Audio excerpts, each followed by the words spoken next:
Hello everyone. Today's video is on encoding, encryption and hashing. We are going to look at each of them separately and also understand where and why they are used. So let's jump right in. So let's start with encoding. Encoding is the process which converts information or data from source into symbols which are used for communication or storage. Now, encoding may also refer to the way the data was encoded, and their meaning depends on the context. Decoding is the reverse process. It will convert these symbols or the encoded data back into the original data. Now, one thing to note about encoding is that it provides no security. Anyone who receives encoded data can decode it back into the original data provided that person can figure out or already knows the algorithm or the way the data was encoded. So encoding should only be used to prevent corruption of data during communication or storage. It should not be used for security purposes. To understand encoding better, we can start looking at some example encodings.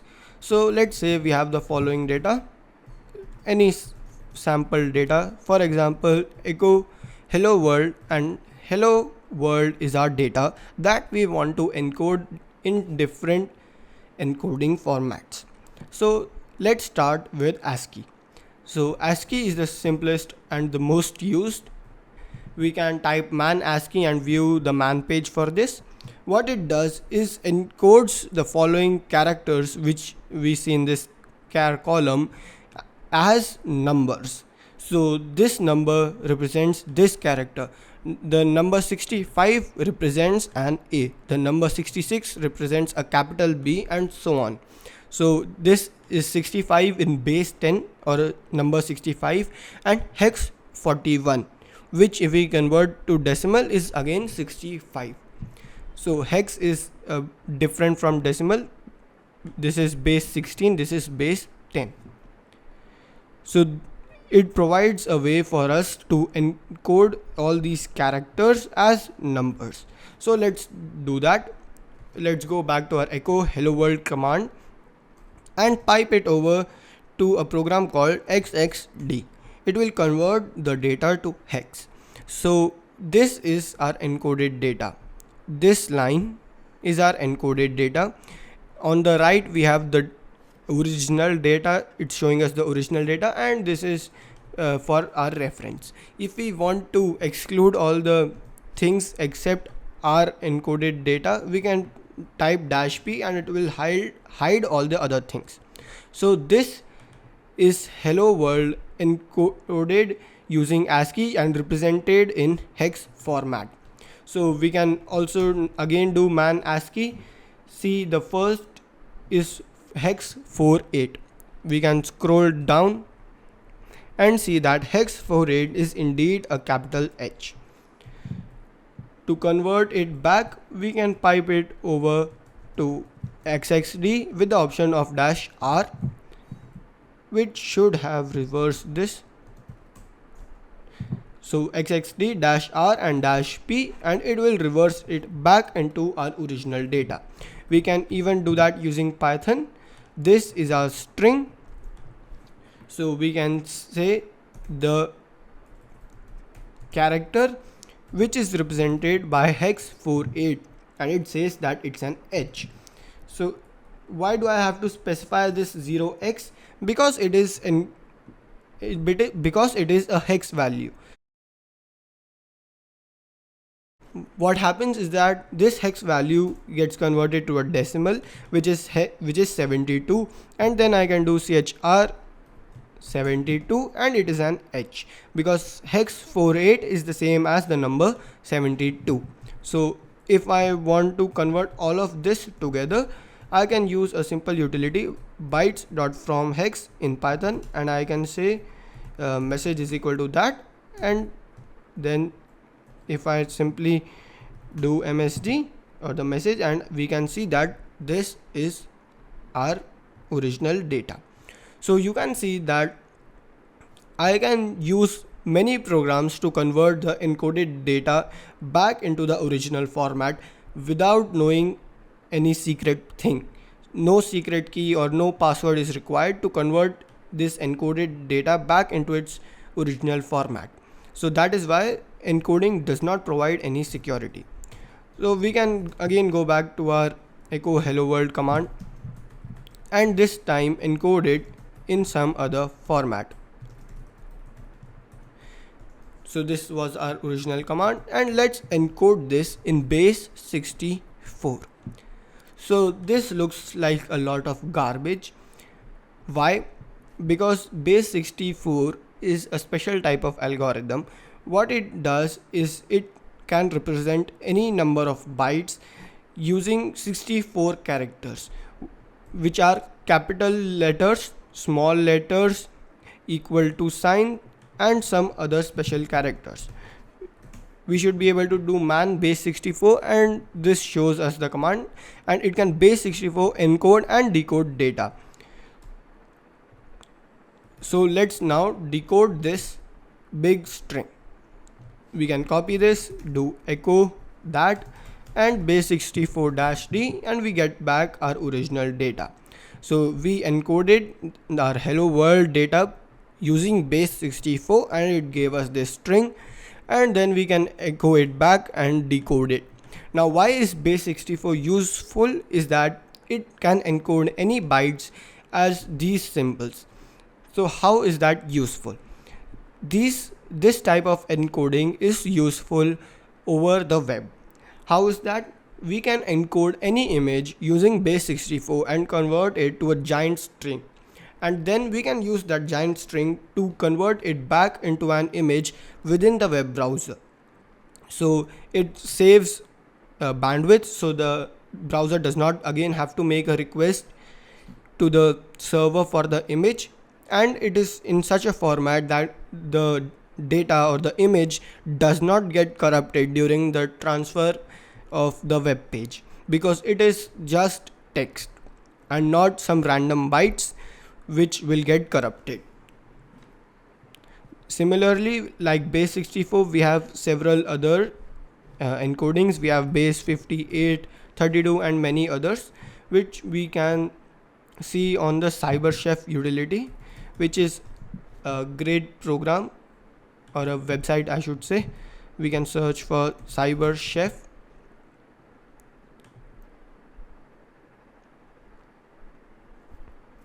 and this is a great program. So it contains many encoding and encryption formats. So we have where'd that go? Let's simply search for base. So we have base 32, base 58, base 62, base 64, 85, and many others. We have hex, ASCII, and all other encodings in this great tool, which we can use to decode. So for example, if I copy this base 64 encoded string, paste this as input, and choose from base 64 and drag it over here, and it will change it back to the data that we have. So there are a lot of ways we can convert the encoded data back to the original format. We just simply need to know the algorithm that was used. So now let us come to encryption. Encryption is the process of encoding data in such a way that only authorized people can know what the original data was. So that means if I send someone this encrypted data and someone else also receives it, the person for whom it was meant, only that person can make sense out of it. Rest no one else can make any sense out of that encrypted data. The encrypted data is also called the ciphertext, and the original data is known as the plain text. The reverse process of encryption is decryption, whereby the process is reversed and the ciphertext gives us the plain text.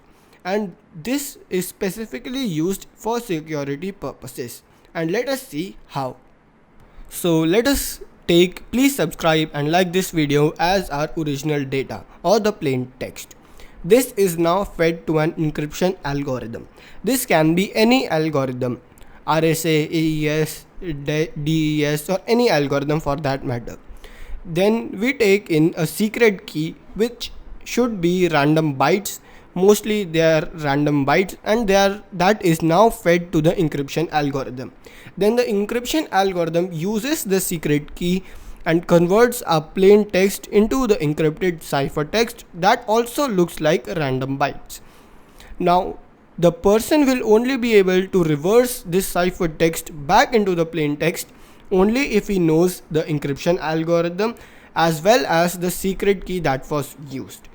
If the person does not know any of the above, then he will not be able to convert the ciphertext back into the plain text and not be able to make any sense out of the data. So now let us encrypt some data. So I have CyberChef open, and as input I am going to type this line: please subscribe, like and comment on this video, which you should do by the way. And then we are going to search for AES encrypt. AES stands for the Advanced Encryption Standard, which is another encryption algorithm and should be the most commonly one used. So now we need two parameters, the key and the IV or the initialization vector. For the IV we can simply use null bytes, 16 null bytes, and I'm going to use Python 3 for that. So we can say the initialization vector is equal to null byte times 16 or 16 null bytes, and now we can convert it into hex by using the .hex method. Copy this and paste it as the initialization vector. And for the key we should ensure that we use random bytes which cannot be predicted. For that we are going to use the OS module and the os.urandom function. Now we need to supply it how many random bytes we want. We want 16 random bytes, and let's store the result in a variable called random bytes. So these are our random bytes, and we can now encode them as hex. Copy them and paste it in as the key. And now we see in our output we have a big hex encoded string, and even if I decode this hex, it will be all rubbish. We would not be able to make any sense of that data. So on converting the output to raw, we can see that these are not even valid characters which are rendered as English. So this is how good encryption is, to making sure that nobody else can make sense out of that data. I can now decrypt it using the AES decrypt and I can copy the key, the initialization vector, copy and paste it over here. Looks like I messed something up, and the output is changed to hex, and we can see that our output is exactly same as the input.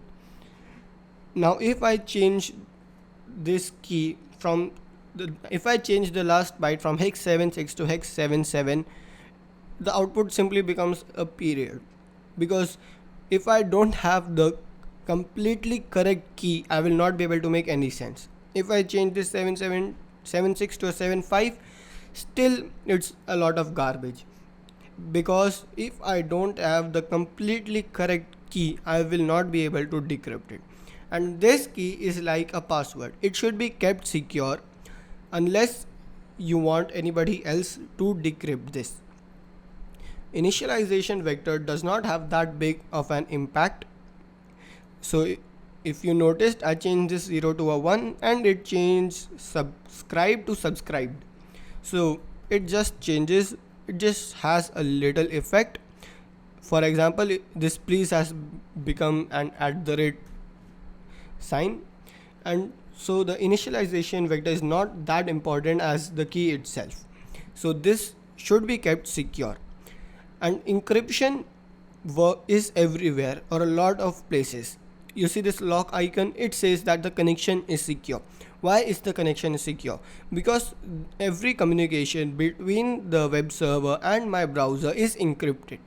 So that means anybody sniffing traffic on my network or from the server's side cannot decrypt and make sense of that data, because it is encrypted and the keys are kept secure. However, in the case of the browser and the server, there are more than one keys being used, but that is for another time. So let us now move on to hashing.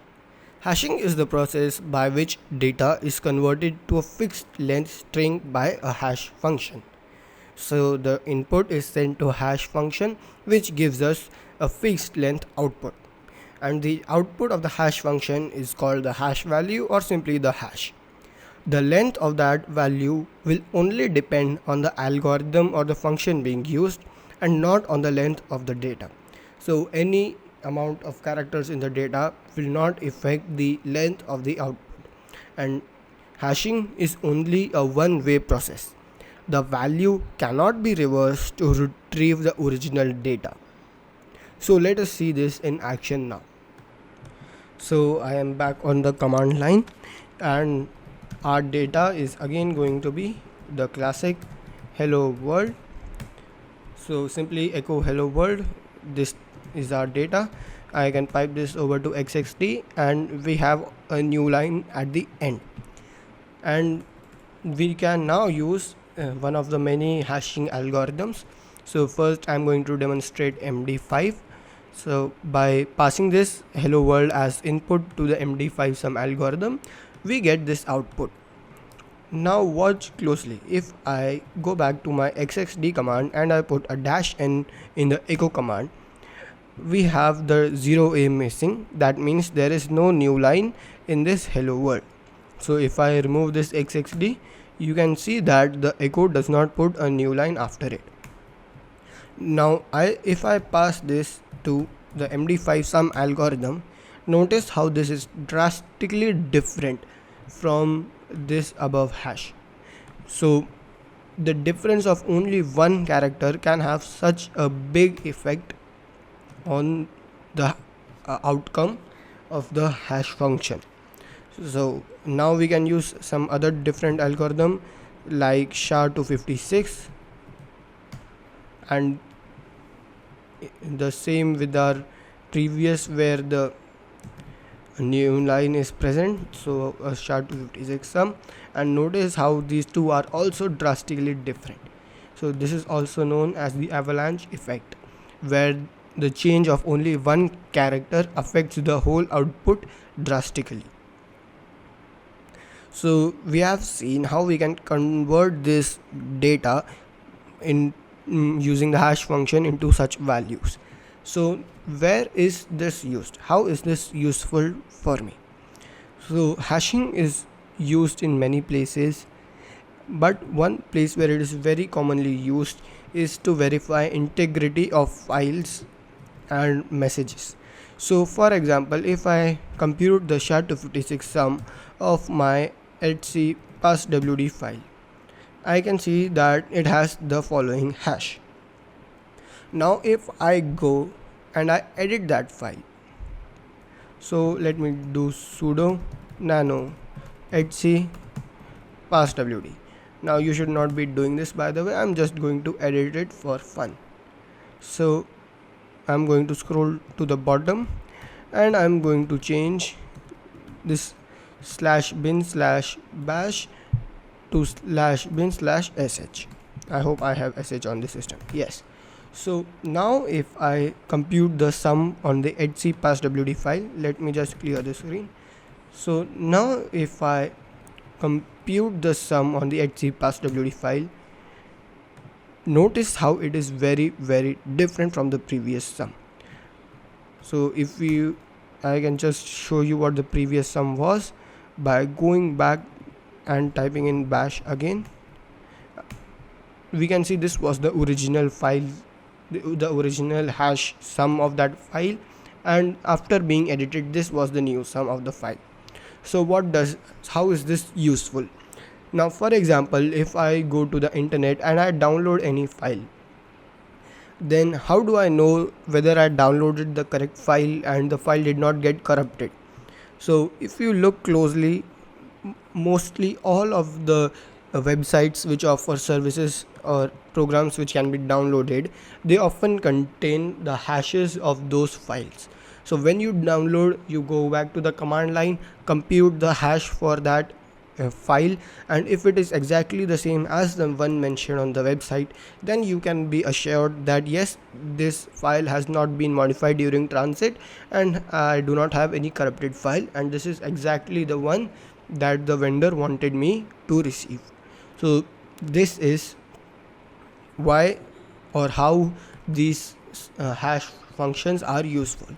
One more place where they are used is for storing passwords. So let's say I have a password.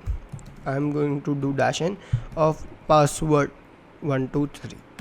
So this is my password, and whenever these are stored in let's say databases, the most common way is to hash them, SHA-256 sum. So if I want to store passwords in my database, I do not store simply the clear text password, because if anybody compromises that server and has access to that database, they can simply see this text and then use it to log into the website or any other services. So what do is you hash it and you store this hashed value in the server. But even this is not secure if the password being used is very weak. So what do I mean by that? So for that, I'm going to go to a website called CrackStation, which is a website for cracking hashes. So what is hash cracking? Now hashes cannot be reversed, as I already told you. So what we do is we have a word list or a long list of passwords. So on Kali Linux, this is also available, I think, in user share word list, and this is the most commonly used word list. It is zipped right now, so I can go ahead and unzip this. So what do is you go inside any word list such as RockU, and then take the first password, you hash it using the same algorithm, suppose SHA-256, and then you compare the received hash with the hash we want to crack. If they do not match, we move on to the next one, but if they match, then that is only possible if the hashed password that we received and want to crack and the password which we hashed from the file are same. So that means this is the original password. So let me show you what I mean. If I copy this hash of password 123 obtained using SHA-256 and I go to CrackStation, paste it and verify the captcha that I am not a robot, and I click on crack hashes, it will automatically go and crack this hash. It says that it is a SHA-256 hash and the password is password 123. So this is called hash cracking. It can also be done locally using tools such as John the Ripper or Hashcat, but that is for another day. And these hashes cannot be cracked if the password being used is very strong. For example, if I say super secure password, for example, like this, if I copy this and I paste it on another new line and I say that go ahead and crack these for me, it says not found, and it was not even able to identify the type. Why is this? Because it is a very very strong password. You can see it how strong it is, and you won't find it in such word lists. So if you use strong passwords, they cannot be easily broken, but if you use weak passwords, and the hashes of these weak passwords can be easily cracked. So that was all for this video. Thank you for watching. Be sure to share, like and subscribe. Thank you.